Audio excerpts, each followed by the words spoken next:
Can I make a confession?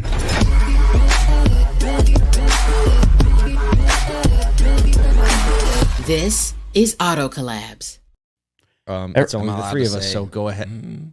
Just the three of It's us. just us. Nobody else is here. And my mom. Why's your mom recording a podcast with you? She's that one listener that we have. Hi, Mrs. Cirillo. She's like, download. Look, Cirillo, you got a lot of downloads. Subscribe, 100 phones. subscribe. She's got 17 She VPNs Apple into IDs. 70 countries, right? That's right. Just to That's where his 80 countries comes from. Here's Here's your confession. Back to your confession. No, I'm good. I don't need to. No. I've We decided have to against know it. now. Oh, We okay. have to hanging know. on my threads here, Cirillo. Marketer extraordinaire. Hook him in with the clickbait. For $39.95, you could have my full confession. Plus, My confession is, and I feel like I might have to apologize when I meet him in person, but every time I hear Nathan's last name, Hollenbeck, I think gonna of sing the Gwen Stefani Stefani song. that's see. Yep. We just connected. We've never talked about that, but every time, bum bum bum bum bum bum bum bum. Right? That's fun. Yeah. Okay. Sorry. Now I wish That's we it. could That's use all I that got. music. I wish we could use that music as the transition into the interview. But if we do, no one's gonna hear it. But he did show up to the interview prepared.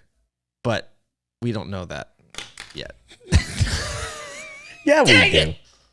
We do. I just ruined that whole thing. I think this is the best. We should just, we hope Okay. you enjoy. Well, Roll the tape, ladies Since and we're gentlemen. talking about Here's- confessions, sometimes parents, they actually record the intro after the interview.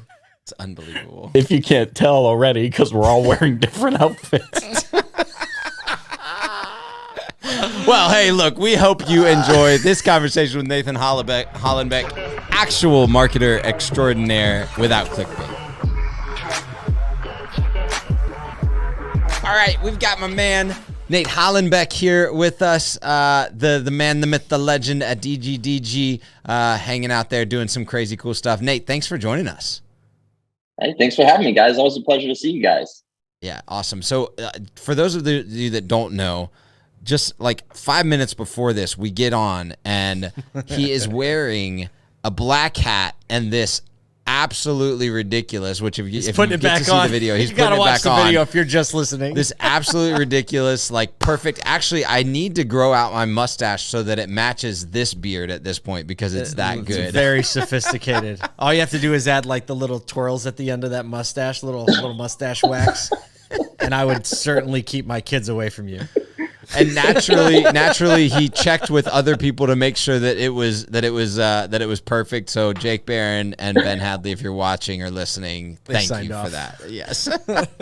So I'm gonna tell this. So my first introduction to Nathan Hollenbeck was actually via DGDG. So if you know me, I used to work at Mazda stores, and I'll never forget. My boss calls me in one day. He's like, Kyle, come in here. My boss is Chad, and he's like, Kyle, can we make our website look like? Can we do Our stuff like whatever their they're stuff? doing over there?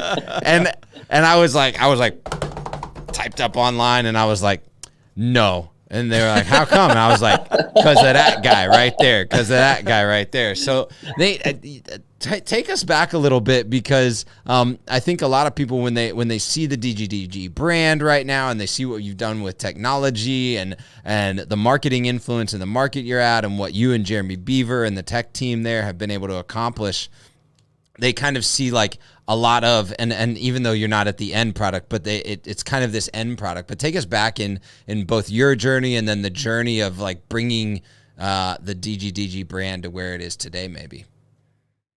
Yeah. So I jumped into the car business back in 2006. I was at a Mitsubishi store on Stevens Creek Boulevard in Santa Clara, California. I've always been a car guy. And so I knew at a very young age, like if I wasn't doing something around cars, I just wasn't going to be happy. So I'm going to car shows with my dad, and we built like a 1930 Ford Model A hot rod. And Like a at motorhead, one point, not I just think a we car had- guy. You're like a motorhead. Yeah. Oh yeah, totally. Yeah. I mean, at one point I think my dad had like 4 cars, littered in front of the house and in the driveway and stuff like that. So it just had to be part of the story for me. So Okay. So then what's your naturally- favorite car of all time?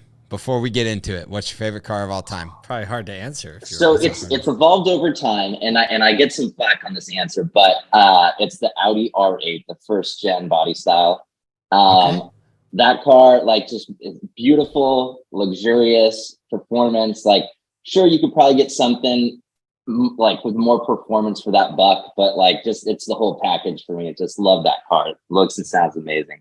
Nice. I was That's expecting him to say 1994 Mitsubishi Eclipse, but you know, that's just me. I get a lot of flack for this one. Oh no! It's Paul Walker's Eclipse. He was like, from but the Fast and PT Furious. Cruiser is my jam. Wood body PT Cruiser, perfect. I've got one in the garage. No, the Audi It's gotta R8, have a wood not as panel much window. flack for me. Yeah. Don't worry.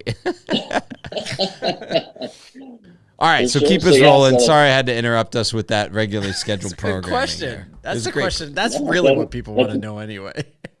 Yeah, for sure. So yes, I took to selling cars quickly because all I did with my friends was talk about cars all day. So then you come into work and you talk to customers about cars and you're excited, they get excited. So I had a lot of fun selling cars, and then within a year of being in the business, became the internet director, running a team of 4 people.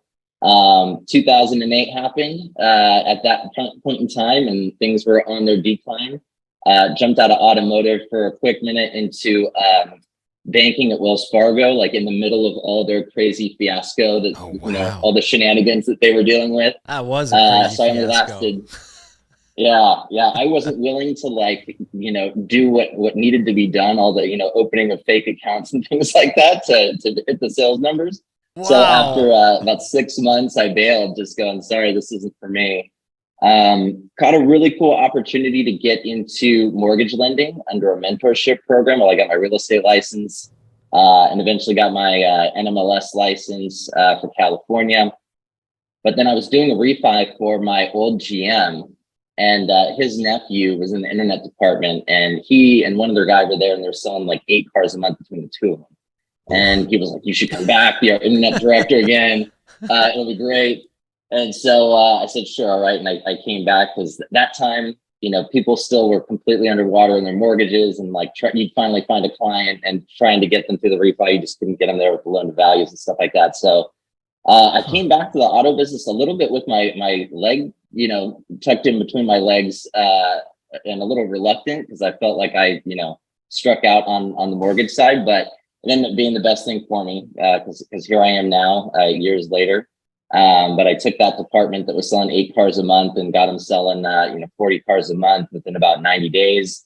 And so then got a really cool opportunity to work for a startup digital advertising agency here in San Jose.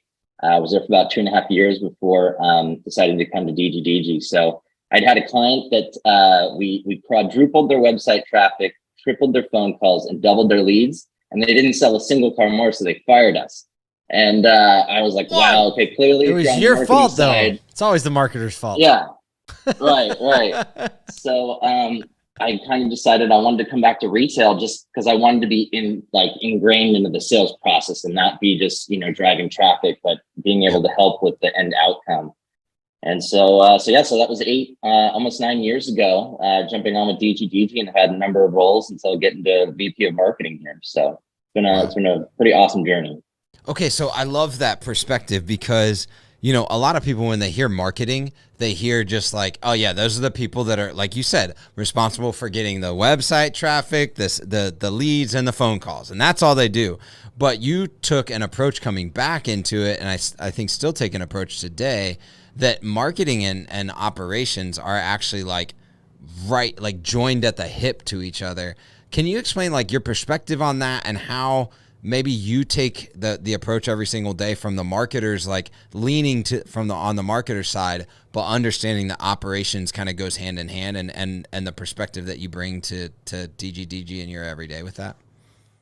Yeah, for sure. So fortunately, I'm blessed. We have a lot of sort of single individuals that are single-minded focused at DGDG. So we have a VP of sales that I work with closely, let him know what's coming down, the marketing pipeline, what we're working on. And he helps sort of get that into the store level. We also have a VP of training and a director of training that help like with training down at the individual store level. And then I have a director of data analytics and a CRM manager.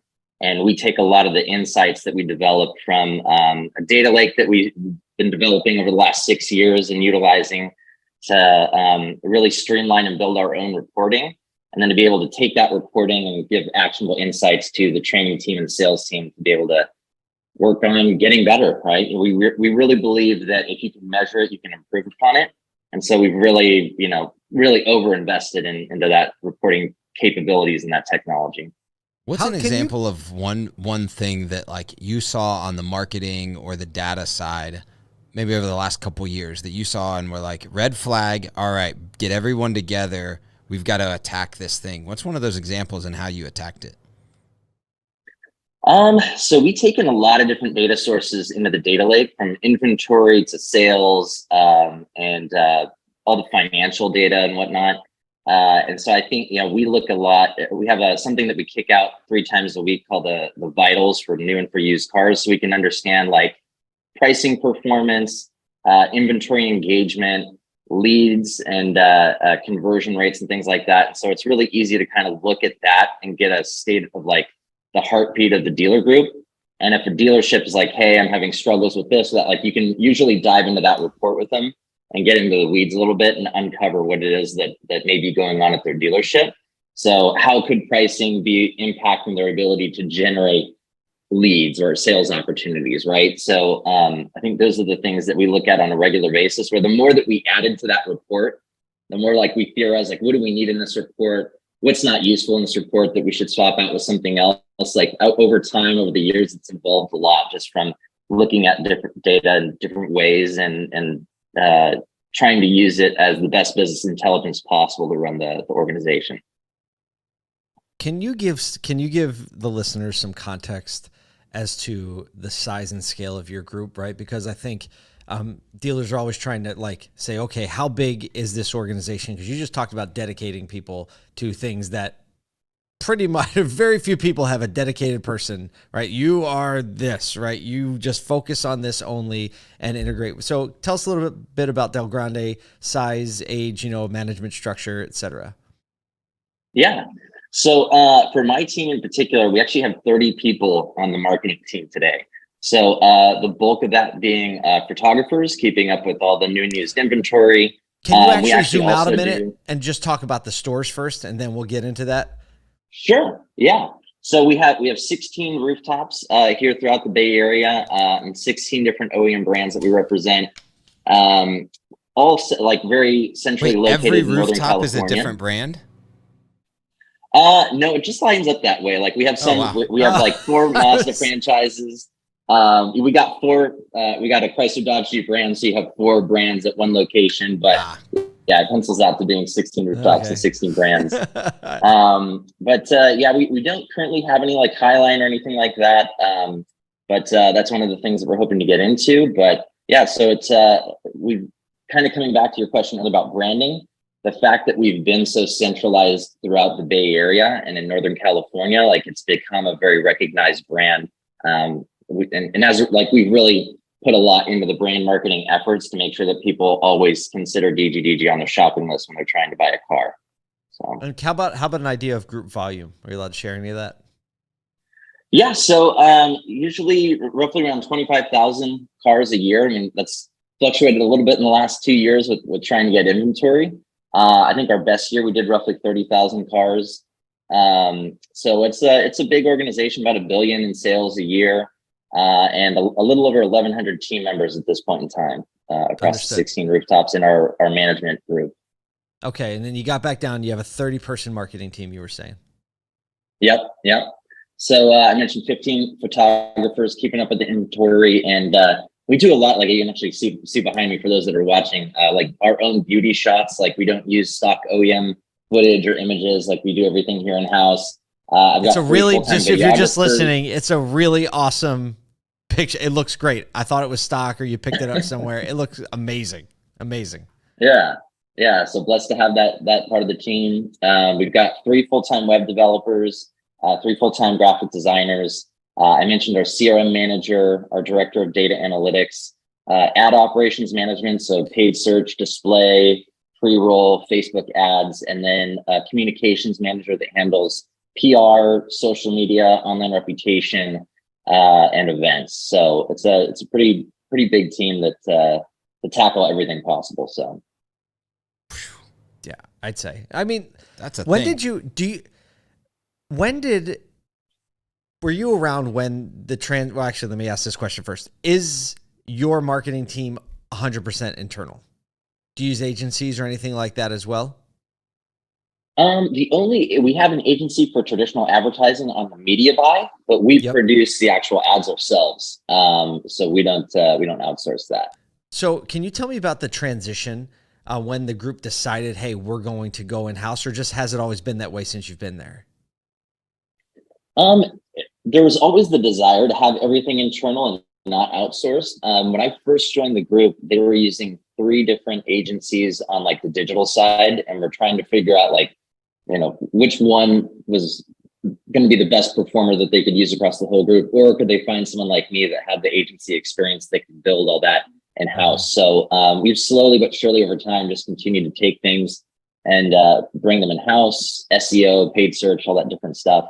And we've just found like, when you're using an agency, there's certainly like uses for agency, like especially if you're not a large group with those economies of scale, like it is expensive to have this amount of staff, right? But once you get to that certain level of scale, and you're adding up all the management fees and stuff like that, a lot of times you start to find that, wow, I could probably do this in-house for a little bit cheaper. And then you have people that are only dedicated to your business and they're not trying to manage your business as well as other people's businesses. So that was one of the main reasons for trying to bring everything in-house as much as we could.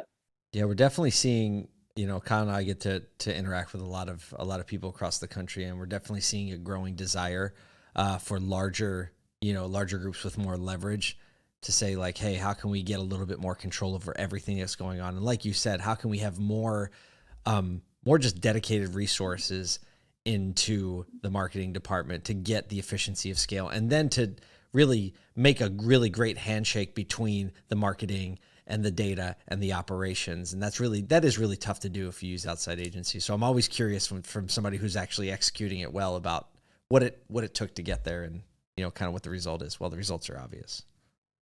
Yeah. One thing that I kind of started this off, but a lot of people across the country kind of go to the DGDG website, especially the group website, and really kind of take a look at that experience. And for me, and I think a lot of people, it's like, okay, you have Carvana that self-develops, or CarMax that self-develops 100% of their website, but you've done a lot with a website provider that a lot of people have in the country. And obviously there's resources and team and stuff that happens like that. But what's the mentality that you take into the digital ecosystem and how customers are engaging with your brand online, to get you to this point of having, a website that feels and looks closer to something that someone like a scale like CarMax or Carvana with a spin on a localized level? What's the mentality and what's it taken to get to the point where you're at today? Yeah, I think, so when I started with the group, we were on DDC for pretty much all the websites, and we were like as customized as you could get on DDC. And really we're looking for more, and we're trying to get out of the stereotypical dealership template, right? And break the mold and be able to like integrate some of, especially as we grew the data lake, like being able to integrate some of the data that we had there into like some customized experiences. And we just weren't able to find that there. And then when we met Joe and Bruce over at Deal Inspire, that must have been like 2015 at NADA, and they showed us what they had developed on WordPress, the ability for customization. We actually came to them with our own UX UI that we had built internally and said, can you guys build this? And they took on the challenge, and it was a long development cycle. Initially, it was entirely custom, so we weren't utilizing a lot of the systems as DI went on. And so over the years, we've kind of worked to customize their infrastructure so that we were being able to take advantage of updates and improvements to their platform. But yeah, I think the big thing for us was like we really tried to be an open resource for consumers. So whether that's price validation from third parties, consumer reviews from Car and Driver, showcasing all the reconditioning that we've done to a vehicle to show the value to that consumer. Just like how can you give people no reason to object to that vehicle before coming in, or just now in the days of digital retailing, like make them feel comfortable with buying that car online. So the more that you can put in the hands of the consumer, I mean, there's so many top retail brands that have proven that, right? Amazon, Apple, Best Buy, there's just so many that come to mind, where if you just give the reins to the consumer and give them sort of freedom of choice and take away friction, they're willing to pay a premium for that. And that's really been the focus for us as an organization. You're in the Bay Area, so, obviously a very technological forward area. And are you seeing, we hear all the reports and see all the reports. Are you seeing a higher level of adoption or speed to sale or ease of entry with your, between the digital and the physical showroom? Is there a faster sync for you than what you're seeing, with the rest of the United States and maybe other brands that you follow? And do you think that's attributed to kind of like the journey that you've built? What's your perspective on like the adoption rate of that type of ecosystem for your customers? Yeah, so for us, we ended up launching digital retailing in the middle of the pandemic. So in a way, it was good for us because that was the only way consumers could buy cars, and that was the only way dealers could sell them. So the team had to fully adopt it, and fully embrace it, because we were shut down in sales for 60 days, which was rough. I mean, really, really tough time for us in the business over that period. But when we opened back up with sales and with digital retailing online, it just kind of happened to be that we were already in the development process of it with our partners. Currently Prodigy, now Upstart Auto Retail. But I think the one thing for us in going to digital retailing, because consumers here in the Silicon Valley area, like they're used to ordering their coffee at Starbucks, right, on the app, and then coming in and picking it up in store. Like they're used to all of this technology in their normal everyday life. And what was important for us was, when you think back to when digital retailing first started, it was really like this glorified web lead online that came into a really antiquated CRM. And you had to like open the ADF lead and look for the comments to figure out like, what did this customer do online, right? So we were really like, we did not want to overpromise online and underdeliver in store. So we looked for partners that had a tablet experience tied to online so that we could easily pick up where they left off. And what we found in looking at a lot of the custom reporting that we built as we went along with that process was from the branding and the packaging that we did on our websites, we actually just by putting it on there doubled website conversion. So we got twice as many web leads off of our website as we did prior. And then what was really interesting to see was that we were tracking not only like the people that, we'd never seen them before, they clicked on our no-brainer checkout or what we coined it, and went through it and submitted a lead and then bought a car. But we were also looking at who was influenced by the digital retailing. So we got a lead from Auto Trader, and then 3 days later, they went through no-brainer checkout on the website and bought the car online. So we were able to see like not only like the direct attribution, but like sort of that multi-touch approach into it. And so it's been hugely successful for us, and we've continued to really brand it heavily to make people know that like buying a car from DGDG is much like that other technology that they're used to in their everyday lives, and that it's that simple to do business with us. Well, we only have time for one more. What do you see? Like the trajectory of change is so fast right now, right? So even like trying to predict what it's going to look like a year from now or 2 years from now is a little bit rough, but you have some very specific initiatives. What are you most excited about over the next 12 months, we'll say, what you all are trying to do? Yeah, I think one of the big things that I've been excited about for a long time, it's been a long time coming, is our implementation of Salesforce. It was a big animal. We really we knew it was going to be a challenge, and it was even harder than we had even initially theorized. But we launched our first initiative with Salesforce on the 1st of this month that is tied into our Sell to DGDG website that we sort of co-developed alongside that. And so people can enter in their license plate number or their VIN. We extract their vehicle history report. We run a KDD API, and we come up with an offer of what we're willing to buy the person's car with that. And then those leads, we're not using ADF. We're just built API technology straight into Salesforce, and are running that process as of today, since we launched that August 1st on our websites. And I've already seen, like, with zero marketing, nothing but a homepage banner, and adding it to our navigation, we're getting 12 to 15 offers a day. And we've been converting about 15% of those, where people, after they see the offer, say, okay, I want to sell my car. And then so far, our win rate is about 3%, but we still have stuff that's scheduled, that's in the pipeline. So I think it'll be interesting after we get to like 60 to 90 days.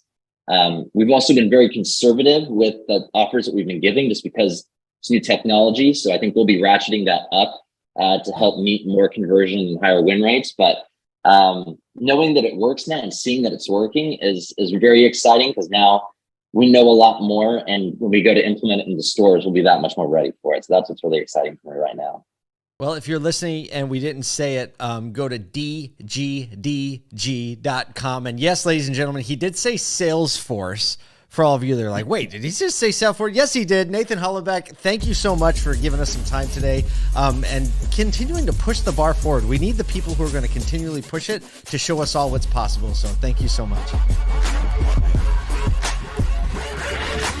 When we dropped into that interview and my man had a beard and a hat on, knowing full well that is not what he looks like, I was floored, set aside. And here's the thing, is he also communicated that to two of my good friends, making sure that they thought that would be a fun idea too. And this is the he vetted the idea before he did it. He vetted the idea before he did it. There's a data-driven individual right there. Well, yeah, and that's what I was going to lean into here, is because he makes calculated, insightful decisions like that with a particular level of energy every single day.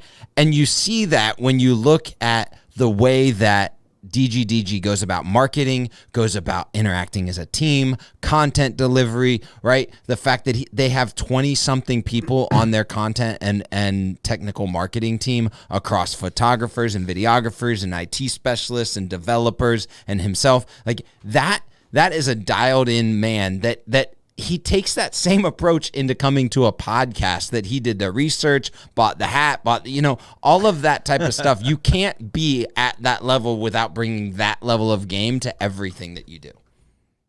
Working together, like when he talked about how big the team is, and I think it's easy for people to, say, well, must be nice, right? When you have someone that has a big team or has worked to get the resources or, the intentionality to do things in-house, the must be nice attitude comes out probably pretty quickly. And I think the lesson to take away from it is the fact that the more people understand what the plan is and are working together to solve the overarching problem, this can go span sales, service, back office, whatever. The more people that understand that, the more effective your customer experience is going to be. So, I think that's a takeaway that I think that everyone, regardless of the size of your marketing team, can actually deploy today.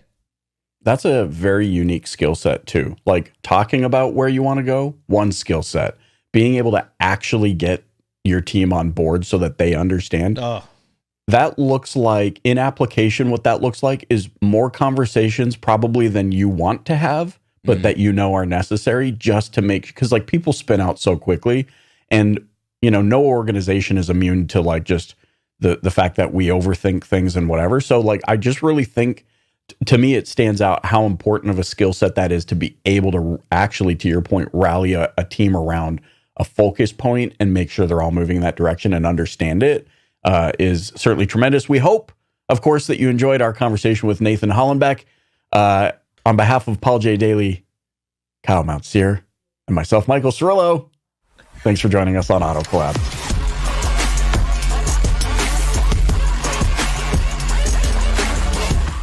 Welcome to Auto Collapse. Why are we recording?